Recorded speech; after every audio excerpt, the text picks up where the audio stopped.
We got a Jeep Wrangler Rubicon in. We're using APA's cheetah textured wrap. It's all murdered out, black on black. No jams on this one, but it's getting a full exterior body wrap. We do probably 1 or 2 cars a week. A lot of exterior wrap stuff. Usually typical like 2 to 3 day turnaround. Sometimes a little longer with specialty vinyls. So hopefully have this one done by the end of the week and send it back.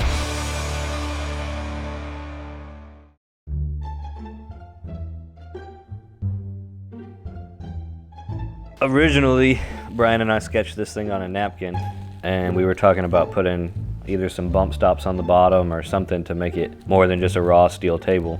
And we have a couple sets of 3/5/16s in stock. I was gonna run them on a diagonal, and Brian wanted to flip them sideways, make some gusseted shock mounts so you can see them from the top of the glass.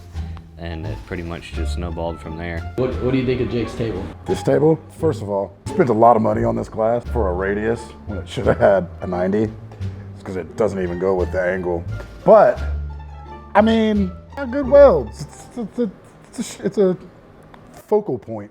We press broke a piece of aluminum for a little bottom pan, and they've got 12 points all the way around. They are removable. They are real 3/5/16s. They're not broken or missing anything. They were hanging in the other room. Now they're just in the table. It's been about a week straight since we've heard about this table.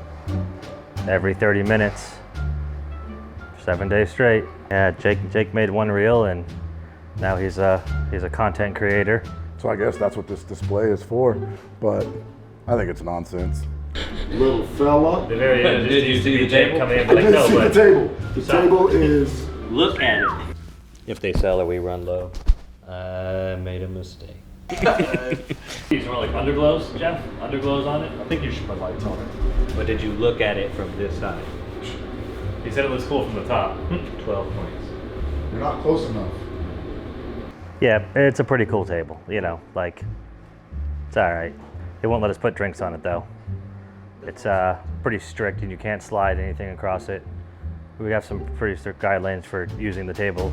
It started as basically a joke and then turned out to what it is. We've gotten so many comments and questions about it on Instagram. It's actually snowballed into something much bigger, but we wanted to show something, the level of quality and what we put into everything else, and started making our own furniture. It's just one of the little things that we did.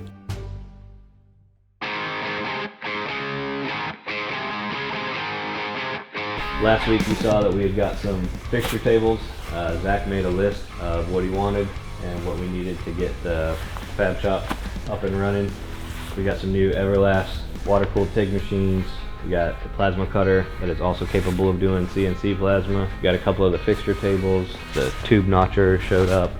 We can start gusseting some of these frames and putting some verticals on bed cages and stuff for a few of the projects that we've got up. We got the 1975 CJ is almost finished. This thing has been a giant ball ache because it came all Mickey Mouse and it didn't have a lot of the original parts, so trying to source which parts we're replacing and finding the correct generation and year has taken an astronomical amount of time, but we ended up doing a frame off, sent the frame to powder coat. We converted it to PSC hydraulic assist steering, still on leaf springs, but it's got all new brakes, all new U-joints, axle shafts. The motor was freshly redone before it came over to us. We've got a PRP interior and it's gonna get wrapped and similar to the original color scheme that came with the gray and the black Renegade. And then we've got a Prerunner in for shock rebuild. This guy has definitely used it quite a bit. It had a lot of salt and sand from the foothills that get stuck in the ends of the reservoir caps, and we ended up, Sonny from down south sent us a new spring rate to put on his front coils, so we'll get this wrapped up and then start building the Prerunner. Talking about Andrew is very sentimental though, like. I need something to eat real quick. I just need a snack. The Snack King, the reason why they call him the Snack King, I mean, it's very, very simple. Nothing other than to do with anything other than the fact that the dude is El Gordo. He is a little chunky in the little midsection, you know? So he's always nibbling on something. Here, let me toss Dunkaroos at you. Just toss them at you. Alright, now I'm ready. I'm gonna grab one and just start tossing a few of them at you. Oh, yeah. So what's gonna happen is we're gonna think this is gonna start out funny, and then it's gonna end up being like, you're just gonna get fatter, and I'm gonna wear a shirt less. It's just gonna be a fucking, it's gonna be a thing. It's not gonna be a joke anymore. It'll just be us, and then it won't be so funny. Bro, these are not licensed Dunkaroos. They're not licensed Dunkaroo because you got to get into the chocolate. Because you got to get enough of the dipping sauce. Put these on the list not to restock. Nope. Nope. These can't run out fast enough. Pretty decent with rating snacks, and those are trash. Jake was pretty upset about those Dunkaroos. R.I.P. to the Dunkaroos. Flour or corn tortillas doesn't matter as long as it's a tortilla, but those are trash.